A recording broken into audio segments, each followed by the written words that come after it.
Ante una puerta y una invitación a pasar adelante, usted puede decidir qué hacer.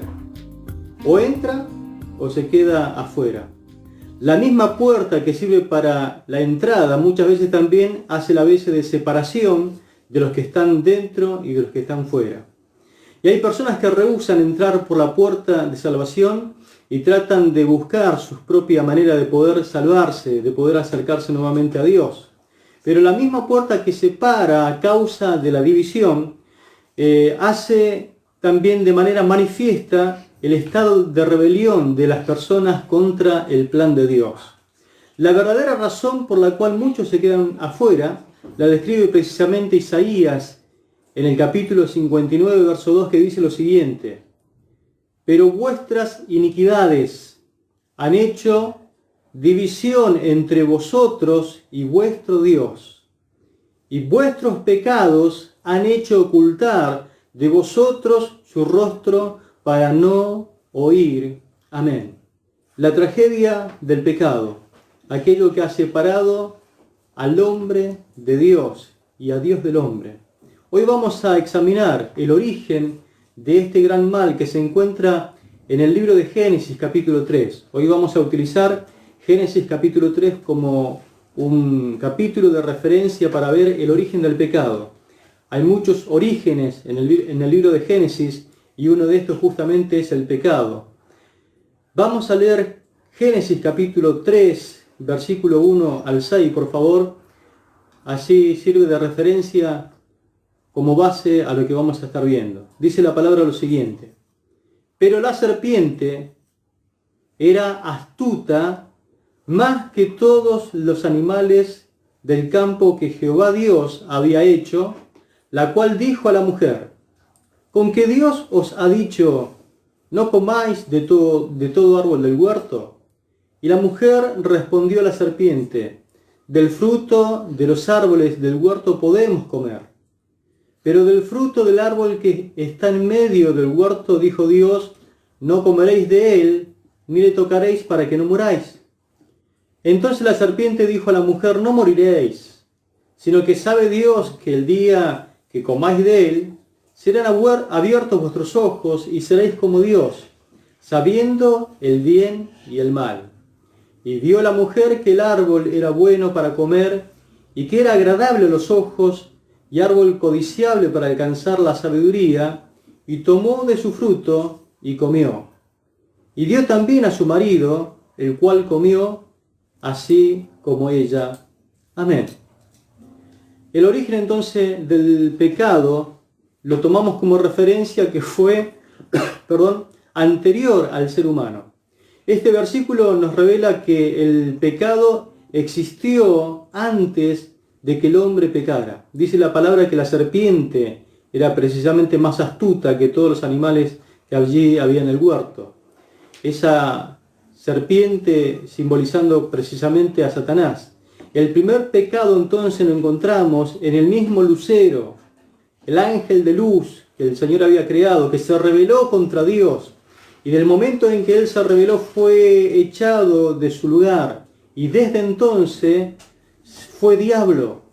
Esa palabra la podemos encontrar en Isaías capítulo 14, versículo 12 al 17. No lo vamos a leer hoy, pero allí tenemos Isaías profetizando y viendo lo que había sucedido con este ángel que se convirtió en diablo.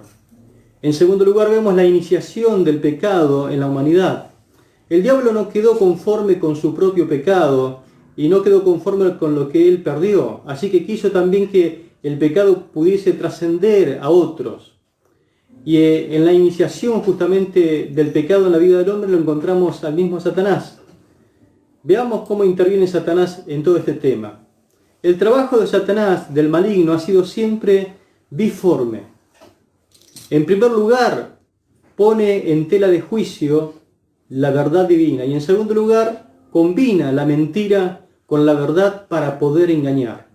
Entonces lo primero que hace Satanás al hablar con Eva es poner en duda la verdad de Dios. Así que con que Dios le dijo, comienza a poner en tela de juicio. Y después mezcla un poco de mentira. Dice, no moriréis.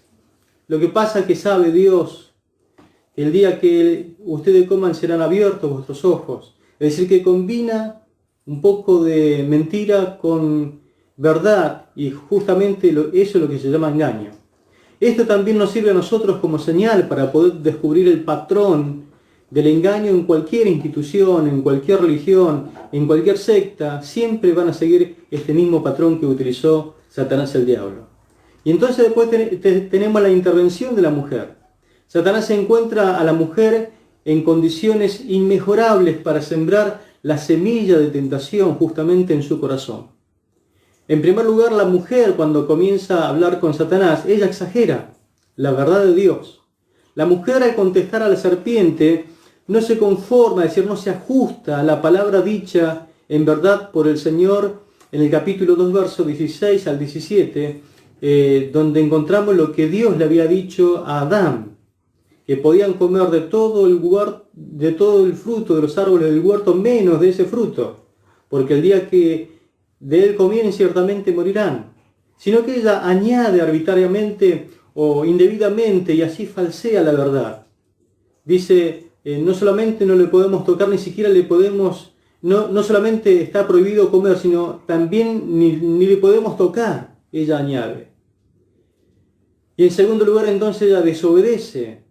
El segundo paso de la mujer fue justamente pecar. Dice que vio que era un árbol codicioso para comer, se deleitaba y comió. Es decir, tomó el fruto y comió. Y no se quedó solamente con exagerar, desobedecer, sino que también ella promueve el pecado. ¿Por qué? Porque nadie peca sin querer arrastrar a otro en su maldad. Dice la palabra que ella tomó y le dio a su esposo para que comiera. Esta participación triple del pecado justamente es la característica típica de todo aquel que voluntariamente prefiere la práctica del pecado a obedecer a Dios. Exagera las cosas, desobedece y promueve, es decir, también invitando a pecar a otro. También fomenta la intervención del hombre. Es decir, Satanás hace que peque Eva. Eva hace que peque Adán. Él no fue engañado, dice la palabra, en 1 Timoteo capítulo 2, verso 14.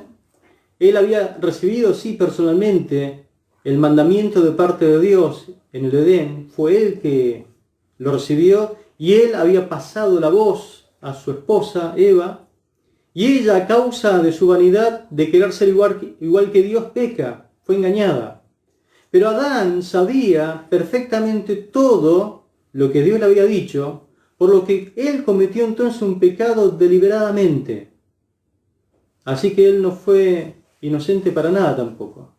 Tenemos también en la manifestación o el origen del pecado la intervención del reino animal, porque el diablo aprovechó la belleza de una serpiente para manifestarse y hablar con una mujer. También vemos la intervención del reino vegetal, porque la causa inmediata del pecado fue que el árbol prohibido fue lo que atrajo a la mujer y se convirtió en un instrumento de desobediencia. Así que permítame hacer este resumen. El pecado afectó a toda la creación de Dios y las consecuencias no se dejarían esperar.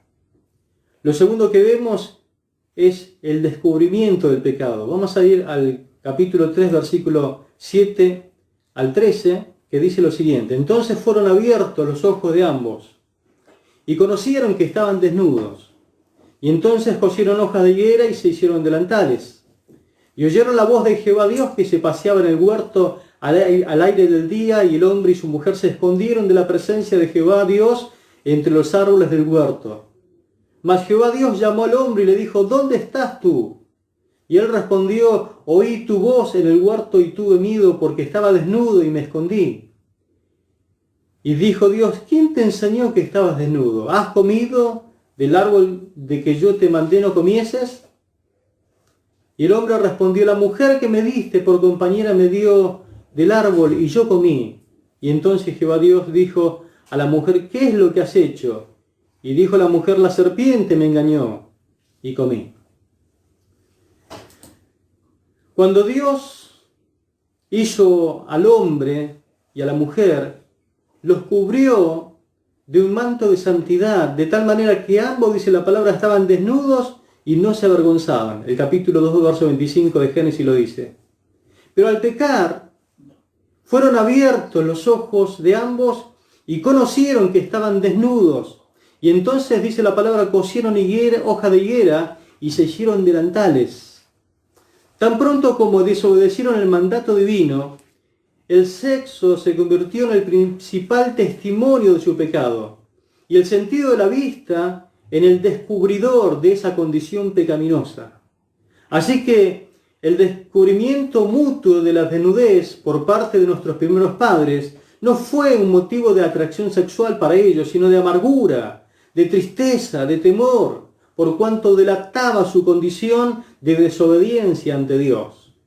Lo tercero que vemos es el encubrimiento del pecado. Un número de pasos inútiles se producen a continuación. Note, todos en conjunto constituyen un gran fracaso. El hombre estaba perdido. Y veamos el encubrimiento. Versículo 7 dice, entonces fueron abiertos los ojos de ambos y conocieron que estaban desnudos. Y entonces cosieron hojas de higuera y se hicieron delantales. El descubrimiento de la desnudez movió a los primeros seres a cubrirla. No tanto por la vergüenza que sentían al mirarse unos con otros, sino que también no creían conveniente de que Dios los viera en esa condición. Hicieron a través de la industria del vestido engañar a Dios. Cosieron hoja de higuera, dice la palabra. Y se confiaron en las obras de sus manos, de que eso lo iba a tratar de cubrir de Dios. Pero lo mismo sucede hoy en día también con las personas. Detrás de una fachada nos escondemos muchas veces tratando de escondernos de Dios, pero jamás nos vamos a poder esconder de Él. El testimonio mismo del pecado se va a declarar inmediatamente. Dice la palabra que ellos se escondieron de la presencia de Dios. Era muy patente la presencia de Dios en el huerto.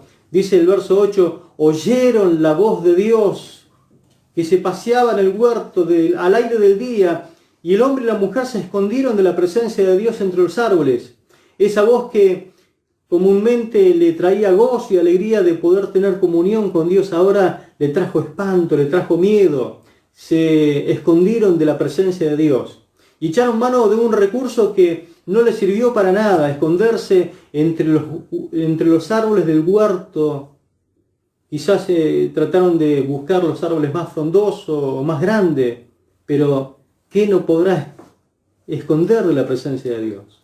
Hoy la gente también se oculta tras árboles espesos de la religión, de la falsa moralidad, de las buenas obras, las cuales nunca podrán escondernos de la mirada del soberano Dios.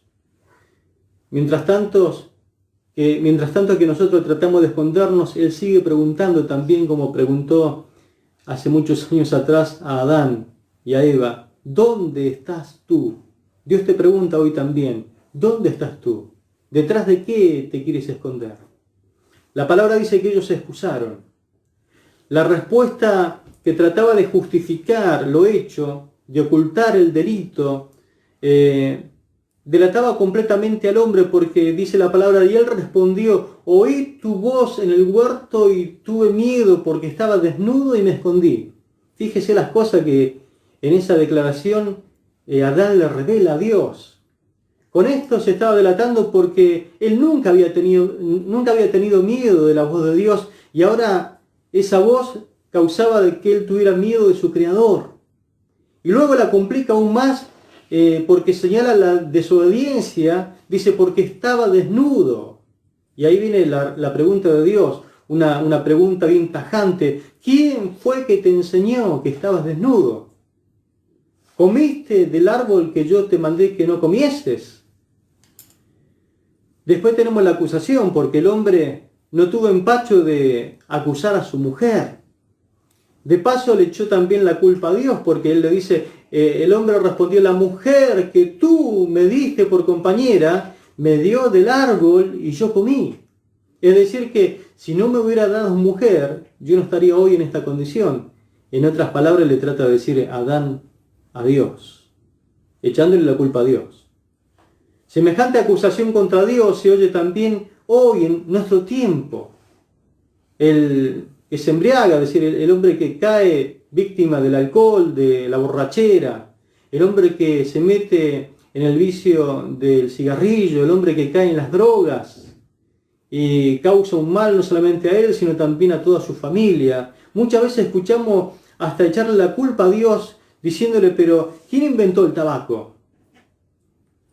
¿Quién inventó que las uvas pudiesen hacerse vino? ¿Y quién inventó el tabaco? ¿Y quién inventó las hierbas? ¿Quién inventó los alucinógenos? Y tratan de decir, nosotros caemos en estos vicios, culpa de Dios. Le echan la culpa a Dios de alguna forma. La mujer también acusó a la serpiente. Entonces dice Jehová Dios, dijo a la mujer, ¿qué es lo que has hecho? Y dijo la mujer, la serpiente me engañó y comí. Y en realidad la serpiente no pudo acusar a nadie. Veamos las consecuencias, por favor, del pecado, versículo 14 en adelante, que dice lo siguiente. Y Jehová Dios dijo a la serpiente, por cuanto esto hiciste, maldita serás entre todas las bestias y entre todos los animales del campo, sobre tu pecho andarás y polvo comerás todos los días de tu vida. Y pondré enemistad entre ti y la mujer, y entre su simiente y la simiente suya. Esta te herirá en la cabeza y tú le herirás en el calcañar. A la mujer dijo, multiplicaré en gran manera los dolores de tus preñeces, con dolor darás a luz a tus hijos, y tu deseo será para tu marido, y él se enseñoreará de ti. Y al hombre dijo, por cuanto obedeciste a la voz de tu mujer y comiste del árbol que te mandé, diciendo, no comerás de él, maldita será la tierra por tu causa, con dolor comerás de ella todos los días de tu vida. Espinos y cardo te producirá y comerás plantas del campo. Con el sudor de tu rostro comerás el pan hasta que vuelvas a la tierra, porque de ella fuiste tomado, polvo eres y al polvo volverás. Las consecuencias terribles del pecado. Hay una consecuencia directa del pecado con el tema de la maldición. La primera maldición para la serpiente. Aquel maravilloso huerto se echó a perder entonces y el bello animal que adornaba la creación quedó condenado a andar sobre su pecho y a comer polvo todos los días de su vida. Más adelante vemos que no solamente la serpiente, sino todo el género animal sufrió un desmejoramiento a fin de que sirviera también de castigo para el hombre que había pecado. La mujer también cae bajo maldición. Esta maldición consiste en 3 clases de dolores. Los dolores de la preñez, es decir, en el embarazo, el dolor de parto que sufre la mujer y el dolor que tiene que ver con la vida misma, donde el hombre ejerce un gobierno sobre la mujer desmedido, un dominio sobre ella, es decir, que el marido la va a dominar, la va a gobernar, va a hacer un enseñoramiento sobre ella. Son prácticamente las angustias de la vida de toda una mujer, son las consecuencias precisamente del pecado. Después tenemos la maldición que cae sobre el hombre. La maldición sobre el hombre tiene que ver más bien con el ambiente donde vive y el ambiente donde trabaja. Dice, maldita será la tierra por tu causa. Esto incluye toda la tierra. Ahí entró la maldición sobre la flora, sobre la fauna, sobre la geografía, sobre las fuerzas naturales de este planeta. La tierra le produciría de ahí en adelante cardos y espinos. Es decir, que le iba a costar mucho el tema del sembrado y la obtención del fruto. Pero la peor maldición fue esta. Con dolor comerás de ella todos los días de tu vida, con el sudor de tu rostro comerás el pan hasta que vuelvas a la tierra. Eso no estaba planificado para el hombre. Porque de ella fuiste tomado, pues polvo eres y al polvo volverás. La sentencia definitiva de muerte legal sobre la vida del hombre, la separación de la presencia de Dios, porque la paga del pecado es muerte y la muerte significa separación, en este caso de Dios. Y ahí quedó la espada encendida que se revolvía por todos lados. El hombre no pudo volver a entrar al huerto. Y aparece la única esperanza. Versículo 20 y 21 dice, y llamó a Adán el nombre de su mujer Eva, por cuanto ella era madre de todos los vivientes. Verso 21, y Jehová Dios hizo al hombre y a su mujer túnicas de pieles y los vistió. Verso 15 dice, y pondré enemistad entre ti y la mujer, entre tu simiente y la simiente suya, ésta te herirá en la cabeza y tú le herirás en el calcañar. La única luz de esperanza que aparece en medio de toda aquella oscuridad. La primera promesa de redención la tenemos allí en el versículo 15. En medio de la maldición para la serpiente, Dios promete que la simiente de mujer, un hijo de mujer, herirá en la cabeza a la serpiente. Es la promesa del golpe de gracia que Cristo le daría en el futuro sobre la cabeza de Satanás allí en la cruz del Calvario. Lo segundo, en el verso 20, la primera manifestación de fe aparece allí porque Adán resuelve ponerle un nombre a su esposa y que tiene un significado de fe. Le dice, te vas a llamar de ahora en más Eva, que significa la que vive o también la que da vida. Con esto el hombre comienza a demostrar confianza en la promesa de Dios, que de la simiente de la mujer a la postre traería al mundo alguien que iba a redimirlo del pecado. Ese no es ni más ni menos que el Señor Jesucristo. Y aparece el primer símbolo de la redención.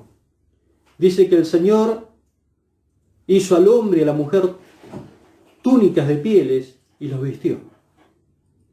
Para obtener estas pieles seguramente el Señor degolló a varios corderos para poder vestirlos a ellos.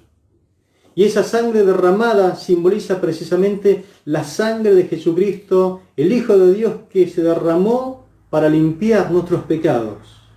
Desde ese día el hombre aprendió la verdad que está en Hebreos capítulo 9, verso 22, que sin derramamiento de sangre no se hace remisión. Es decir, que el pecado cuesta mucho y costó la sangre derramada de animales inocentes. Lo mismo pasa en el día de hoy. Tu pecado y mi pecado no sale gratis, sale muy caro. Con las túnicas de la sastrería de Dios, sí se sintieron cubiertos nuestros primeros padres. Nosotros también nos sentiremos completamente sin pecado cuando nosotros dejemos de tratar de escondernos y de salir de una manera fácil de querer escapar y nos sujetemos a la obra eterna salvadora de Dios. Dejemos de huir, dejemos de escondernos, dejemos de usar nuestros propios inventos para poder acercarnos a Dios. Entremos por la puerta. Yo te invito hoy en el nombre de Jesús que no trate de buscar otra entrada, otra forma de llegar, que no pongas una escalera en el lugar equivocado, a través de la religión o a través de tus buenas obras. Te invito a entrar por la puerta. Esa puerta se llama Jesucristo. Yo soy la puerta, el que por mí entrare será salvo, dice la palabra del Señor. No tienes por qué vivir separado de Dios. Jesucristo completó la obra redentora en la cruz del Calvario y murió por ti y murió por mí, tomó tu lugar, tomó mi lugar para que nosotros pudiésemos reconciliarnos con nuestro Creador. Él ya derrotó todo lo que tenía que derrotar en la cruz. Derrotó a Satanás, le pisó la cabeza, le produjo una herida mortal. El diablo ha sido derrotado, fue derrotado el pecado. Él le ganó a la muerte. Él vive hoy y está sentado a la diestra de Dios y Él te redimió, me compró a mí con su sangre preciosa y compró a la humanidad. Lo que nosotros tenemos que hacer es tomar la decisión de entrar por la puerta. Mi recomendación, no tardes a entrar por esa puerta. La invitación está hecha, lo único que usted tiene que hacer es decidir. ¿Por qué le digo que no tarde en entrar? Porque usted no tiene el mañana comprado. Nadie tiene la vida asegurada, no sabe si mañana estará vivo. Por eso te invito hoy a entrar por la puerta que se llama Jesucristo.